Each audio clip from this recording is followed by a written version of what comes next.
Welcome. This is episode 97 of the Flaming Tarmac. The Flaming Tarmac, the F1 Flaming Tarmac, we're here to talk about the Monaco Grand Prix. We just finished watching practice 2, and I'm going to bring in my co-cues. My partner in crime is Mr. Toto Abba. Toto, big up to Toto. How's it going, bro? Yeah, it's going well. It's going well. You know, enjoying the F1 so far. Yeah, it is. But yeah, everything's going well. Listen, it's not going to be a long video today. We're just going to briefly go over a few stuff that stood out for us during the Grand Prix. The practice 2 just finished. We know it's Monaco. We know position is very vital. 1 and 2 is the only chance really of winning it. The only way you're going to win it if you're 3rd or 4th is maybe 1 or 2 don't get a good pit or someone gets stuck in the pit. That's the only way. But predominantly over the history of Monaco, it's been 1 or 2. And we're also celebrating 1000th McLaren Grand Prix. I think it started in 66, headed by Bruce McLaren.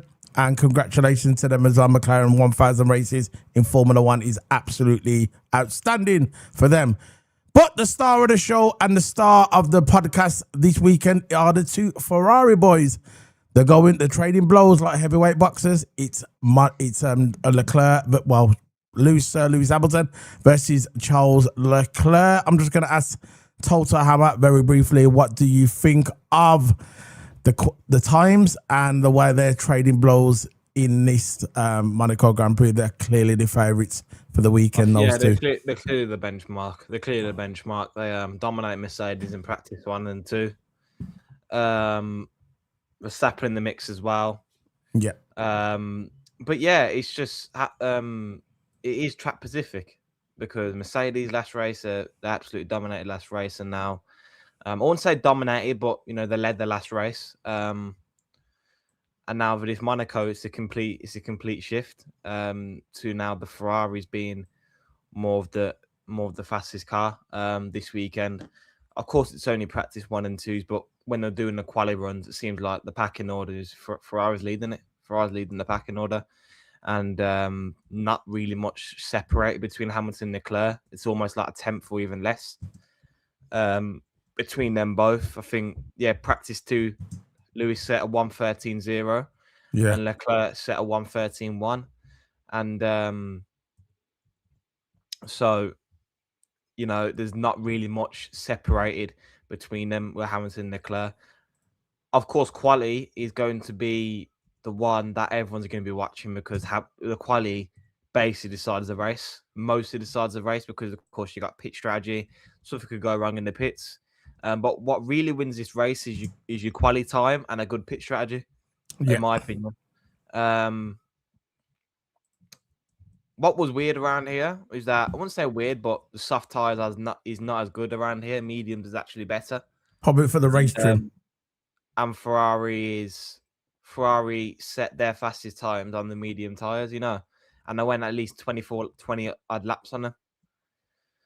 So.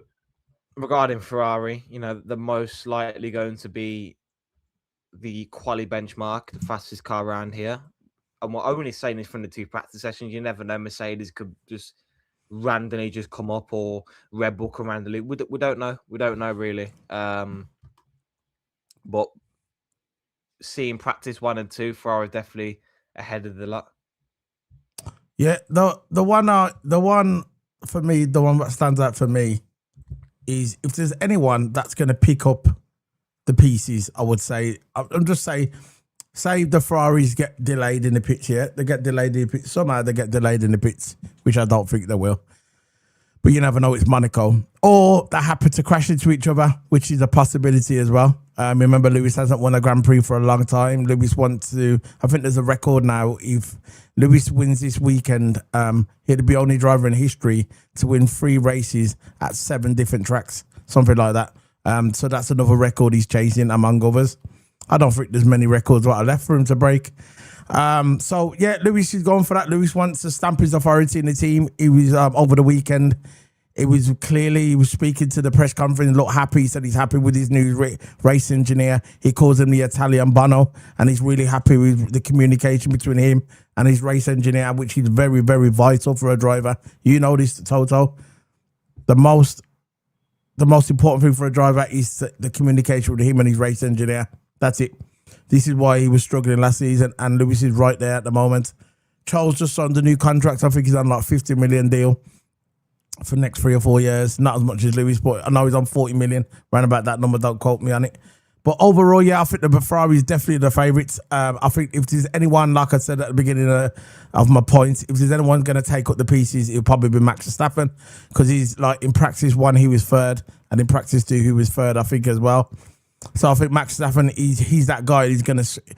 We all know that in the other races, Max ain't going to win anything, but he likes it at Monaco, and he likes it at Monaco. So I think if anyone's going to pick up the pieces, that's if Ferrari don't bottle it, it'll probably be Max Verstappen. But look, the clear favourites for me are definitely, the 2 Ferrari boys. This car is tailor-made for Monaco with all the slow speed corners.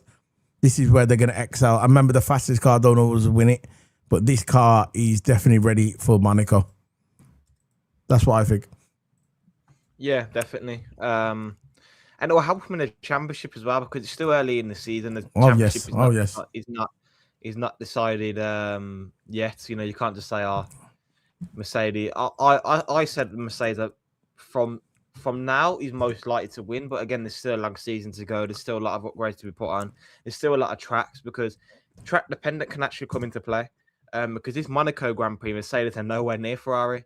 I think in the race, Hamilton set 113, not race, practice. Yeah. Hamilton set 113.0, Leclerc set 113.1, Russell set 113.4, and Ante set 113.5. So Ante is roughly about 5 tenths away from Lewis, and Russell's about, say, 4 tenths away from Lewis. So and 4 tenths and 5 tenths is a big gap. Yeah, I know. It is a big gap in Formula One. That's almost half a second. It's a big gap compared to the leaders. The only one that's come close is Matt Verstappen, setting a 113.1. He's roughly around, say, 2 tenths and a tenth of Lewis. So again, the Red Bull, especially the Red Bull Maxes, is putting faster laps than the Mercedes at this point in time. So that's what I mean. It's track dependent. It's definitely track. It's definitely track to Pacific. That's exactly what it is. Because if this was like a track like I would say Silverstone, or a track like Spain, or even Madrid, the new track, which we haven't come to yet, and any of them tracks, obviously Mercedes will be the benchmark, But again, I think that Ferrari has improved their car. I think Lewis Hamilton was saying that earlier. He said that we're making small steps, and he's positive. He's not coming out with his droopy face like he did last season. You can see there's energy in the team. It looks like he might even sign another contract extension. He said everybody thought a couple of weeks ago, Sweat on X put out there and said that he was going to retire at Silverstone, and Lewis Hamilton come out and said, I don't know why people are trying to get rid of me. I ain't going anywhere. I'm here for at least another 3 to 4 years.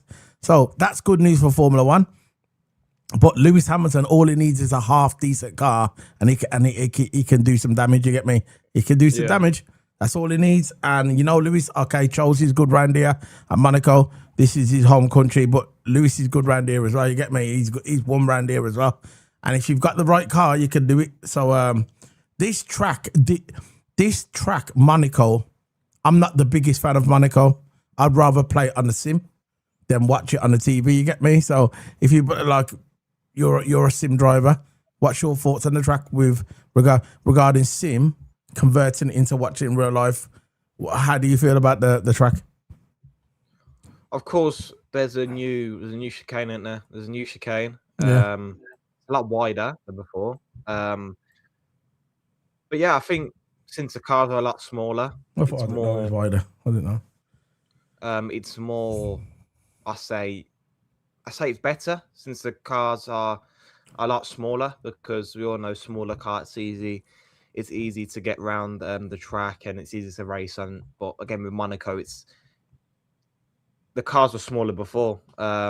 Always go back to the Nigel Mansell and Ayrton Senna moment. All that Senna did is plants his car in the middle of the track, and there's not really much you could really do around here. Even if the cars are a lot smaller, it will be better to get round, and it's less awkward compared to a more bigger car. But it's Monaco. There's rarely any overtaking opportunities except for that bridge section. But again, that's tight.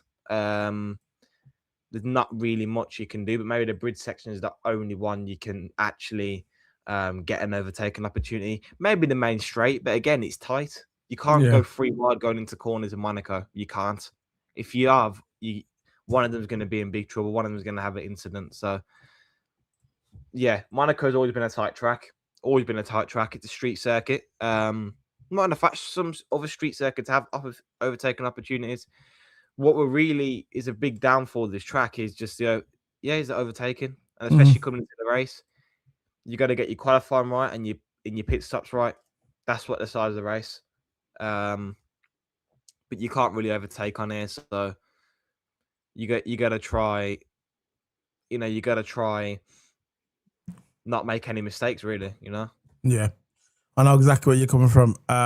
So look, at the end of the day, the Monaco Grand Prix this weekend is up and running.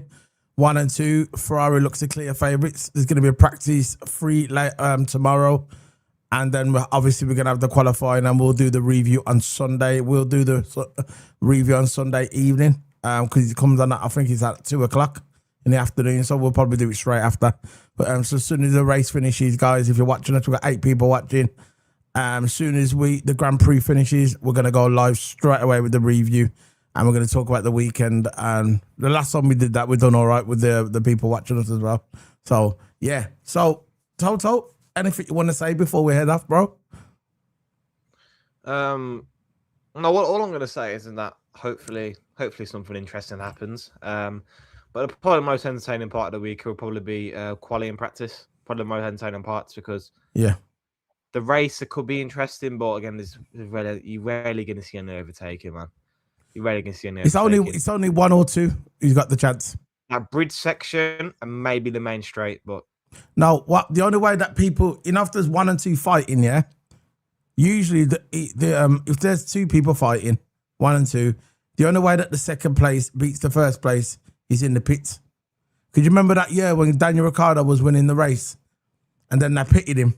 And there was a delay. They didn't have his tyres ready. And then he come out the garage and Lewis went past him. And then he lost the race. That's how Lewis won the race. If Daniel Ricciardo would have when he went for a pit, and they would have changed his tyres properly and had the tyres ready, he would have won that race. It's the fact that when he went in, they didn't have his tyres ready. And there was that short delay in the pits. And Lewis Hamilton beat him through the pits. That's why. So the only way that second place usually beats first place is in the pits. But when you got 2 teammates who are probably going to get 1 and 2, it's going to be very interesting in which team calls the driver in first.